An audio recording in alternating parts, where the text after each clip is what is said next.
네, 모두가 알고 계시겠지만 저는 대학을 보컬 전공으로 졸업했습니다. 모르시는 분은 없으시죠? 네. 사실 보컬 전공을 한 저의 커리어를 돌아보면요, 좀 부끄럽지만 보잘것이 별로 없습니다. 이렇게 노래를 했으면 좀 이렇게 뭔가 거대한 스펙들이 쫙 쌓여 있어야 되는데, 제 커리어의 가장 유명한 곡은요, 파워레인저의 엔진 포스예요. 예. 제 커리어의 가장 유명한 곡입니다. 네, 대학 4년 입시 기간까지 포함하면요, 꽤 오랜 시간 제가 노래를 했거든요. 뭐 졸업 후에도 나름 그 가수들의 코러스까지 오랫동안 했으니까 뭐 그 시간까지 포함한다 그러면 정말 긴 시간 노래를 한 거죠. 그런데 이 여정이요, 사실 쉽지 않은 여정이었어요. 제가 예술인들을 사랑하고 존중하는 이유가 바로 이 이유에 있는데요, 물질을 생각하면요 결코 예술을 할 수 없습니다. 이 여정이 쉽지가 않은 거예요. 물질에서 자유로울 수가 없으니까 생존해야 하니까 정말 좋아하는 것을 붙들고 열심히 노력하고 그 음악을 내가 또 나의 삶의 여정으로 지켜간다는 건 정말 어려운 일이더라고요. 입시할 때는요, 대학만 들어가면 끝날 줄 알았어요. 그리고 대학 다닐 때는요, 졸업만 하면 뭔가 짠 하고 제 그 음악의 여정이 이렇게 인생이 막 멋져질 줄 알았어요. 그리고 졸업하고 밴드 활동을 하고 있을 때도 이렇게 좀 꾸준히 하다 보면 조금 더 멋진 기회가 찾아오지 않을까? 대박나는 기회가 한번 오지 않을까라는 생각을 했었어요. 그런데요, 살아보니까요, 뜻대로 되는 것이 하나도 없더라고요. 그렇게 오랜 시간 노래를 전공하고 그 활동에 그 씬에 있었음에도 불구하고 살아보니까요, 그 뜻대로 되던 게 하나도 없더라고요. 제 커리어가 파워레인저 엔진포스로 끝난 이유가 바로 그 이유예요. 사람들은요, 제가 이제 오랫동안 가수 코러스도 했고 다양한 애니메이션 주제가도 불렀다고 막 대단해하다고. 근데 사실은 돌아보면요, 뭐 뜻대로 되는 게 없었거든요. 파워레인저 엔진포스 제가 그거 하고 싶어 했겠습니까? 그때 한참 열정이 뿜뿜할 때 돈 벌려고 했어요. 돈 벌려고. 그거 녹음하면 돈 주니까. 더 재밌는 건 뭔지 아세요? 여전히 실연주 음악 그 연주 협회에서 돈이 들어오거든요. 음원 수익료가. 유일하게 들어오는 곡이 파워레인저예요. 내 커리어의 시작과 끝을 파워레인저가 함께 했어. 하고 있어요, 지금도. 분명히 제 생각으로는 이 정도 하고 이렇게 하면 좀 될 거라고 생각했는데 그렇지 않더라는 거예요. 아는 대로 생각한 대로 사라지지 않더라는 거예요. 분명히 아는 대로면 그대로 딱 거기까지 가면 딱 이루어져서 내가 생각했던 좋은 결과와 열매가 맺어져서 짠 하고 열려야 되는데 그렇지 않더라는 거예요. 제가 가수들 코러스 할 때 진짜 기대에 부푼 마음으로 함께 들어갔죠. 대기실 함께 쓰면서 어떻게 하면 그리스도 안에 막 연합으로 막 그들과 함께 대화하고, 웬걸요? 저는 그냥 코러스 나부랭이에요. 5만 원짜리 코러스. 아는 대로 사라지지 않더라는 거예요. 아는 것은 힘이다. 여러분, 이 말은 거짓말입니다. 아는 대로 살 수 있을 때 힘이 되겠죠. 오늘 함께 읽은 우리 시편 23편 이 말씀은요, 우리가 너무 잘 아는 말씀이잖아요. 친숙하고 익숙한 말씀, 참 위로가 되고 격려되는 말씀입니다. 그런데 이 익숙한 말씀이 정말 우리의 고백이 될 수 있는지는 진지하게 물어봐야 한다는 거예요. 여호와는 나의 목자시니 내게 부족함이 없으리로다. 시편 저자의 고백이자 우리의 고백 아닙니까? 그런데 여러분, 정말 여쭤보겠습니다. 정말 부족함이 없으십니까? 여호와는 나의 목자시니 아멘. 내게 부족함이 없으리로다. 아멘이십니까? 저는요, 여전히 부족해요.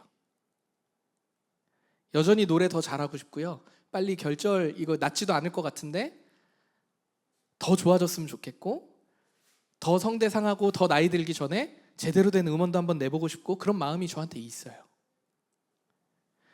이건 작은 소망이죠. 이 작은 소망에서부터 큰 소망까지 돌아보면요, 저는 부족함이 있어요. 여전히 만족하고 싶은 것들이 제 안에 있습니다. 말씀은 알지만 말씀의 고백대로 살아가는 것이 참으로 어렵다는 것을 깨닫는다는 거예요. 그래서 오늘 우리는 이 익숙한 시편 말씀을 아는 말씀으로 그치지 않고 하나님의 은혜가 우리의 손에 잡힐 듯이 깊이 들여다보기를 원합니다. 그래서 이 말씀이 우리의 일상 삶 깊숙한 곳까지 경험되어져서 그 사랑을 마음껏 누리고, 그리고 그 축복된 삶을 정말 평안이라는 이름으로, 기쁨이라는 이름으로, 감사라는 이름으로 살아내는 우리 모두가 되기를 그리스도의 이름으로 축복합니다. 여호와는 나의 목자시니 내게 부족함이 없으리로다. 이 고백은요, 다윗의 고백이죠. 우리가 알고 있듯이 다윗의 여정도 물론 다윗이 파워레인저를 부르진 않았겠지만 저만큼이나 고통스러운 시간을 보냈어요. 이유 없이 미움을 당하고요, 쫓겨다니고요, 빌고 다니는 그런 인생이 누구의 인생이에요? 다윗의 인생이었다는 거예요. 물론 그 이후에는 왕으로서, 하나님 마음에 합한 왕으로서 정말 멋진 인생을 살기도 했지만, 정말 그 쫓겨다니는 인생을 한번 보면요, 와, 어떻게 저렇게 처참하게 살 수 있을까 할 정도로 정말 비참한 인생의 한 여정들이 다윗의 인생에 있다는 거예요. 그런데 다윗이 지금 뭐라고 고백하는 거예요? 지금 주님은 나의 목자시니 제게는 부족함이 없습니다 라고 고백하는 거예요. 여러분, 이 다윗의 고백을 통해 우리가 깨닫는 것은 무엇입니까? 주님을 향한 믿음의 고백은 상황이 다 갖춰져서 그 상황이 나에게 주어져서 할 수 있는 고백이 아니라는 거예요. 종교개혁자 칼빈은요, 이 구절에 대해서 뭐라고 얘기하냐면요, 진정한 만족은 좋은 환경이 아니라 선하신 목자의 곁에 있다는 확신에서 비롯된다라고 말하고 있어요. 부족함이 없다라는 이 고백은 우리가 바라는 모든 것이, 구했던 모든 것이 딱 떨어지게 나의 예상대로, 내가 아는 대로, 내가 노력한 대로 딱 떨어져서 마치 내 삶에 짜여진 각본처럼 딱 맞춰진 그 상황에서 고백하는 것이 아니라는 거예요. 어떠한 상황과 어떠한 조건일지라도 우리를 지켜주시고 나를 인도하시는 하나님의 존재와 임재에 대한 신뢰를 담아서 할 수 있는 고백이 무엇이냐면 내게 부족함이 없으리로다 라는 고백이라는 거예요. 하나님께서는요, 우리가 어떠하길 원하시냐면요, 모든 것을 다 손에 쥐고서 감사합니다 이것을 원하는 것이 아니에요. 오른손에 쥐고 왼손에 쥐고 목에 걸고 뭐 다 걸어도 하나님 이거 다 뺏어가실 수도 있는 분이고요, 다 주실 수도 있는 분 앞에 우리가 이거 다 챙겼다고, 또는 내가 보이지 않는 모든 영역을 다 갖춰졌다고 해서 감사합니다라고 고백하는 걸 하나님 원하시지 않으십니다. 그럼 하나님이 가장 원하시는 건 무엇일까요? 부족함 가운데에서도 하나님의 주권을 인정하고 하나님으로 인해 만족하는 삶을 살아가는 것을 하나님은 원하십니다. 오늘 이 시간 다윗의 고백이 우리의 고백이 되길 바랍니다. 하나님의 존재와 임재 그리고 주권을 통해서 만족을 배우는 우리 올디너리 성도님들 되시기를 그리스도의 이름으로 축원합니다. 2절 말씀인데요, 그가 나를 푸른 초장에 누이시며 쉴만한 물가로 인도하시는 도다. 하나님께서 미리 마련해 놓으신 평안의 장소, 푸른 초장, 쉴만한 물가로 하나님이 마련해 주시죠. 우리는 쉴만한 물가와 푸른 초장을 기대하고 소망합니다. 그렇죠? 대학 들어가면 끝나겠지 하고 푸른 초장을 기대해요. 졸업하면 끝나겠지, 쉴만한 물가를 기대합니다. 취직하면 끝나겠지, 또다시 푸른 초장을 기대해요. 결혼하면 끝나겠지, 쉴만한 물가를 기대합니다. 자녀 낳으면 끝나겠지, 푸른 초장을 기대하고요. 자녀가 다 키우고 나면 끝나겠지, 쉴만한 물가를 기대합니다. 언제일지 모를 푸른 초장과 쉴만한 물가를 우리는 늘 기대합니다. 그런데요, 다윗이 고백하는 이 상황을요, 우리가 조금만 돌아보면요, 푸른 초장과 쉴만한 물가가 익숙한 이 말씀이 우리에게 되게 낯설게 느껴진다는 거예요. 이스라엘 지역에서의 푸른 초장은요, 너무나도 귀한 장소예요. 아무 때나 푸른 초장이 널려 있는 게 아니에요. 아무 때나 쉴만한 물가가 있는 것이 아닙니다. 귀한 장소, 쉽게 볼 수도 접할 수도 없는 것이 푸른 초장과 쉴만한 물가라는 거예요. 근데 다윗은 그 하나님의 주권을 인정함으로 지금 이 고백을 하고 있는 겁니다. 이처럼 하나님의 은혜로 주어지는 푸른 초장과 쉴만한 물가는요, 우리의 상상 속에 어떠한 조건이 딱 맞아떨어졌을 때 이것이 푸른 초장이구나, 이것이 쉴만한 물가로구나 라고 하지 않는다는 거예요. 생명이 사그라지는 광야와 같은 곳에서도요, 우리의 목자 되시는 하나님의 인도하심이 있는 그 곳이 푸른 초장이 되는 것이고, 그 곳이 쉴만한 물가가 된다는 것입니다. 하나님의 은혜는 우리에게 주어진 환경을 보고서 푸른 초장이구나 하는 것이 아니라, 쉴만한 물가구나 하는 것이 아니라, 하나님과의 관계를 통해서 우리는 푸른 초장과 쉴만한 물가를 맛본다는 거예요. 세상이 알 수도 줄 수도 없는 평안은 바로 여기에서 시작됩니다. 하나님의 은혜는요, 잠깐의 만족으로 끝나지 않아요. 여러분, 졸업하면 끝나겠지, 이직하면 끝나겠지, 무언가 푸른 초장과 쉴만한 물가를 기대했지만 거기까지 갔어요. 실제로 맛보았어요. 그런데 하나님의 은혜는요, 이것처럼 맛보고 끝날 사랑과 은혜가 푸른 초장과 쉴만한 물가가 아니라는 거예요. 영원히 마르지 않는 샘물 같은 것이 하나님의 은혜라는 것입니다. 오히려 목자 되시는 하나님 손에 우리가 인도함을 받는 삶이 될 때 우리가 걷는 광야와 같은 메마른 땅도 푸른 초장과 쉴만한 물가가 되는 줄 믿습니다.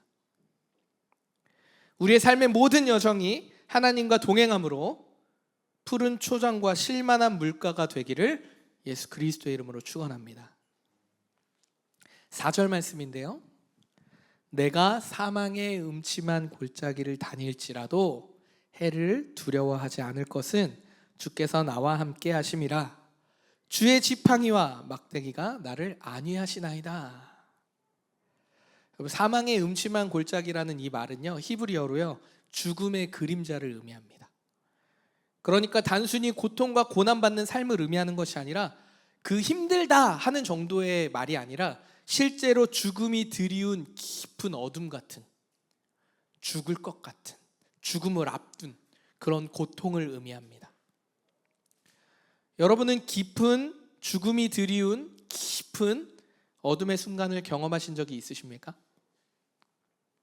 아마도 인생에 한 번, 두 번, 또 많은 사람은 여러 번 그 깊은 고통의 신음 가운데 죽음의 그림자를 경험해 보신 적이 있으실 것 같아요. 저도 너무 많은데 그 중에 하나를 나눠보자면, 저는 초등학교 5학년 부모님이 이혼하신 이후에 밤마다 혼자 자야 했던 그 순간들이 너무 힘들었어요. 12살이거든요. 12살 그 어린 나이에 밤마다 혼자서 그 밤을 지새야 했어요. 문을 다 잠그고요. 그래서 저는 불을 끄고 잠을 못 잤어요. 무서워서. 불을 항상 켜놔야 했고 때로는 TV를 켜놔야 했습니다. 그런데 그때 뭐 케이블이라는 게 있어요? 없잖아요. 그러면 시간이 동해물가 나오고 나면 뭐가 나와요? 지지지 하고 화면에 그 지지지 화면만 나와요. 그걸 틀어놓고 잤어야 했어요. 백색 노이즈였던 것 같아, 내가 보기에. 당신은요, 그때는 그게 두려움인지도 몰랐어요. 그냥 어린 나이에 내 상황이 그러니까 뭐 이런 것도 없었던 것 같아. 그냥 두려웠어요. 그냥 잠이 무서운데? 어려운데? 그리고 아침에 늦게 일어나서 수저 제가 씻고 닦고 교복 다려 입고 그리고 스쿨버스 타러 갔습니다. 시간이 한참 흐른 뒤에야 그 시간이 나에게, 그 어린 나이에 성준이에게 지독한 외로움과 씨름한 시간이었구나라는 것을 시간이 한참 흐른 뒤에 알게 됐어요. 그 시간이 나에게 정말 힘든 시간이었구나. 저에게 사망의 음침한 골짜기가 바로 그 시절이었다라는 거예요. 분명 그때는요, 두려움으로, 그 밤이라는 시간이 너무 두려웠어요. 두려움으로 가득한 시간이었습니다.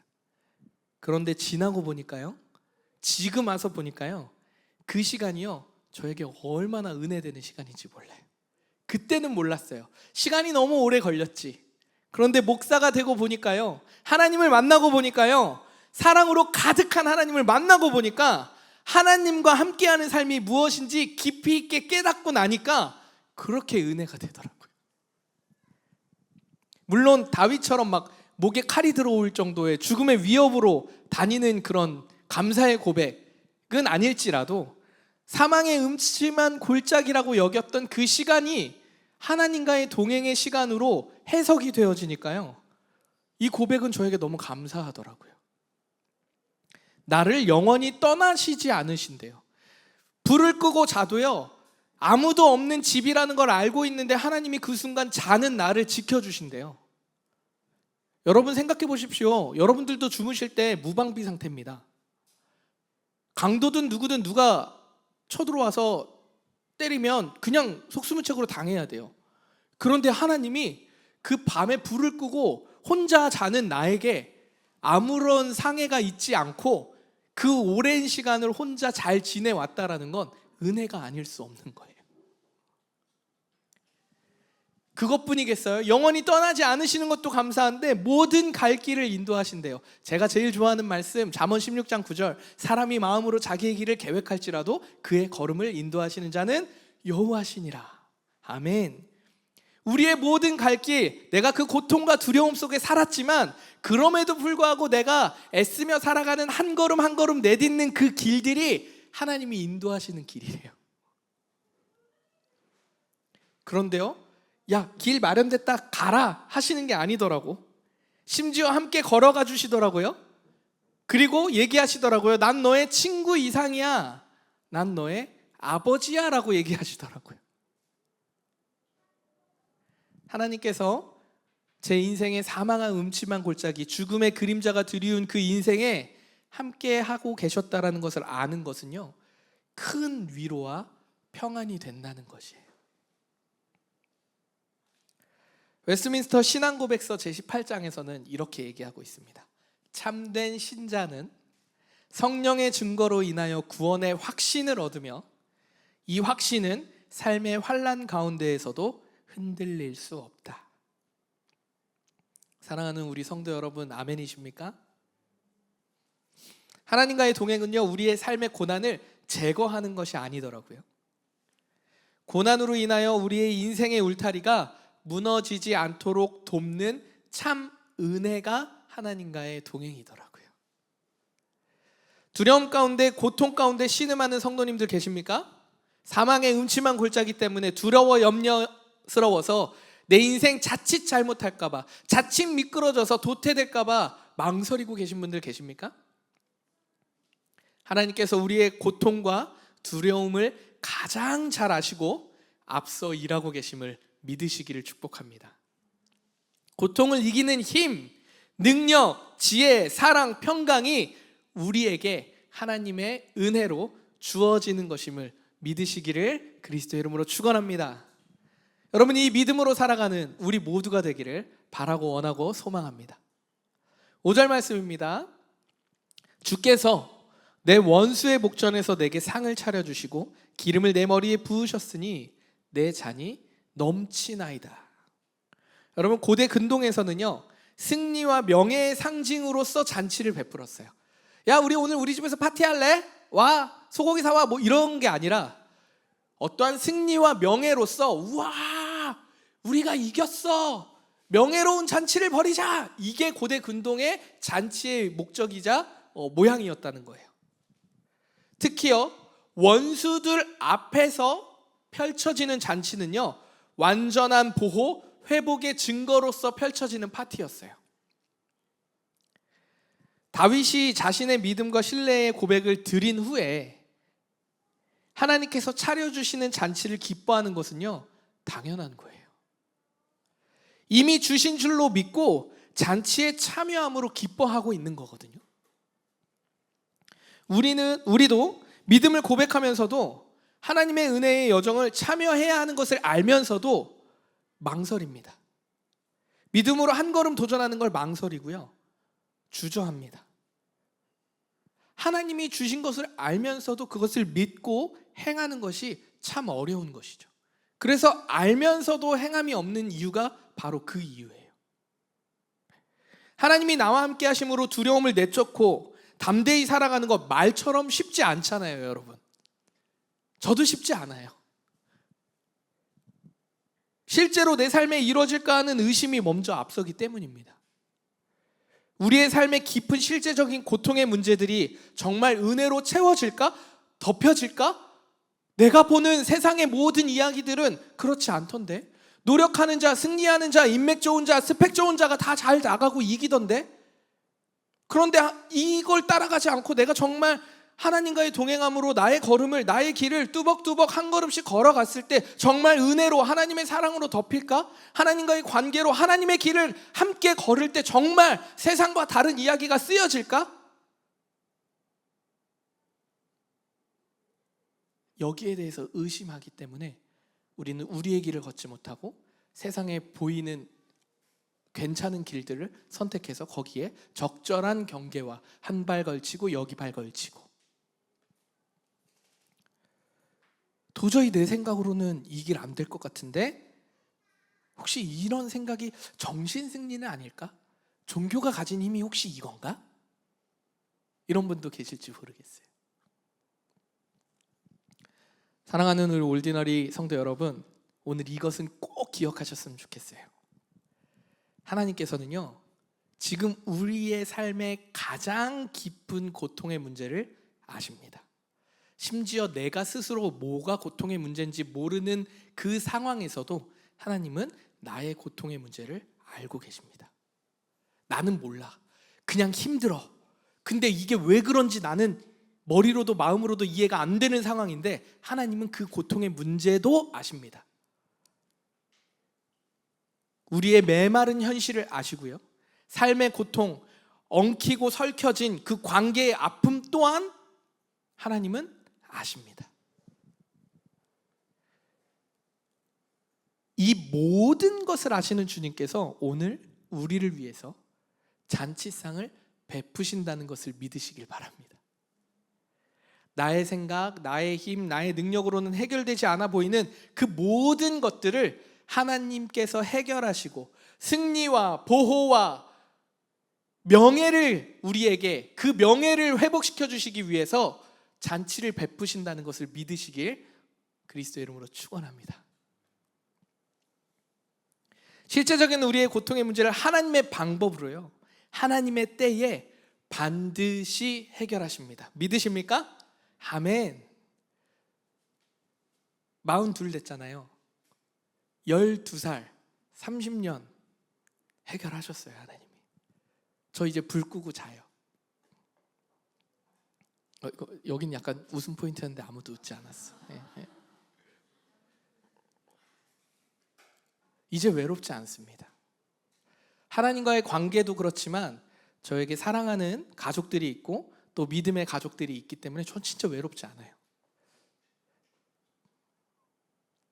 하나님이 반드시 우리에게 잔치상을 베풀어 주십니다. 언제요?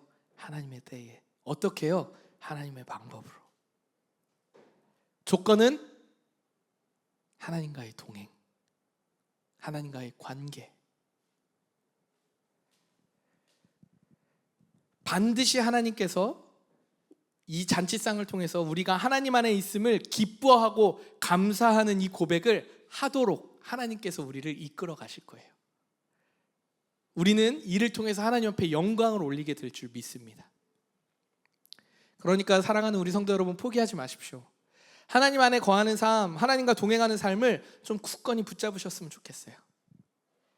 이미 주신 줄 믿고 감사의 삶을, 감사의 하루를 살아내는 우리 모두가 되었으면 좋겠습니다. 말씀을 정리하겠습니다. 시편 23편의 말씀은요, 다윗의 인생, 그 모든 골짜기를 지나면서 드렸던 다윗의 삶에 대한 고백입니다. 그런데요, 이 하나님께서 함께 하시는 삶, 이 1절부터 6절까지를 딱 듣는데 막 깊던 얕던 다윗의 인생을 아는 만큼 우리에게 감동이 밀려오잖아요. 그런데 이게 다윗에게만 허락된 은혜일까요? 그건 그렇지 않다라는 거예요. 다윗에게만 허락된 삶이 아니라는 거예요.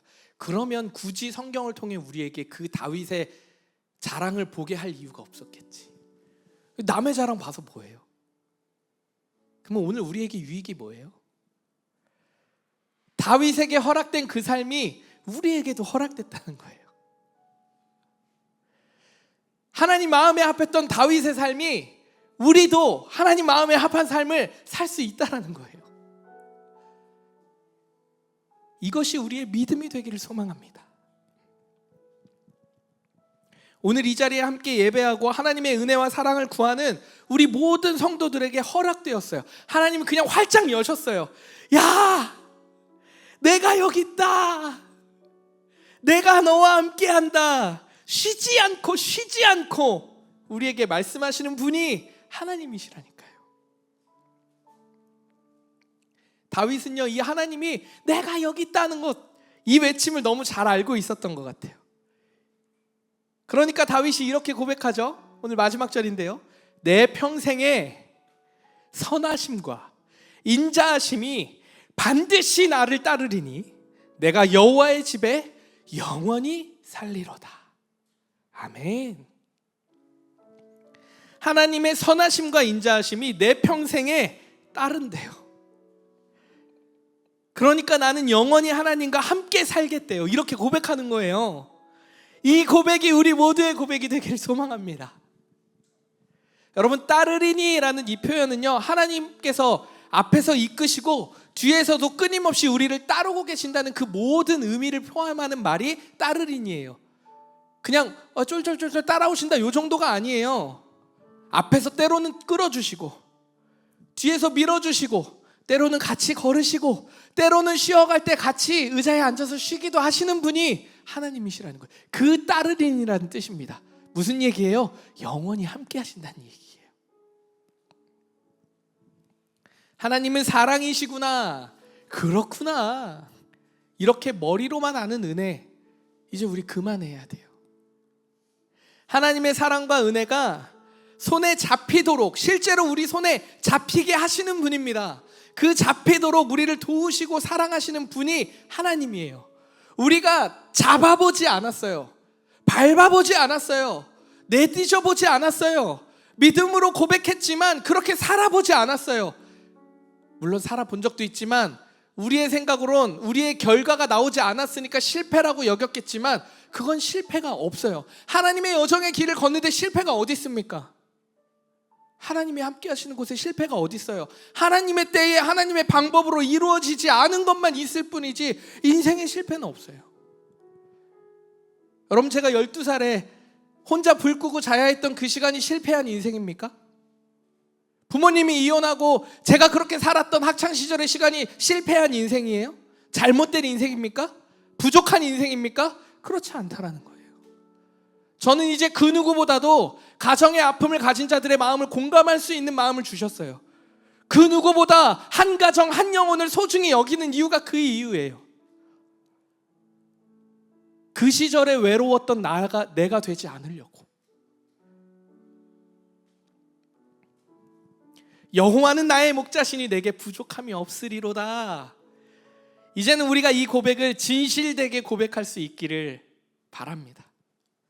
언제나 우리보다 앞서 일하시고 따라오시고 함께 걸으시는 하나님을 의지하는 삶이 되기를 바랍니다. 하나님께서는요, 우리의 부족함과 연약함을 아셔요. 아십니다. 여러분, 아셔요. 고통을 아시고요, 우리의 신음소리를 들으십니다. 그리고요, 그냥 이 예배의 자리에서만 괜찮아 잘 왔어 하시는 분이 아니에요. 일상에서, 아주 일상의 보편적이고 평범한 루틴한 그 아주 작은 일상에서도 아주 세밀하게 사랑으로 인도하시는 분임을 믿습니다. 우리가 사랑을 너무 크고 현란하고 거대한 도파민처럼 여기는 것 같아요. 이 정도 맛봐야 하나님 사랑이지, 이 정도 결과가 나타나야 하나님 사랑. 아니요. 아주 작더라도 너무나 놀랍게 평안을 주어주시는 그 작은 사랑을 발견하는 눈이, 마음이 우리에게 주어지길 소망합니다. 하나님의 사랑과 은혜를 직접 맛보는, 우리의 인생을 통해서 직접 맛보는 그날까지 믿음의 담대함으로 묵묵히 걸어가는 저와 올디너리 성도님들 되시기를 예수 그리스도의 이름으로 축복합니다.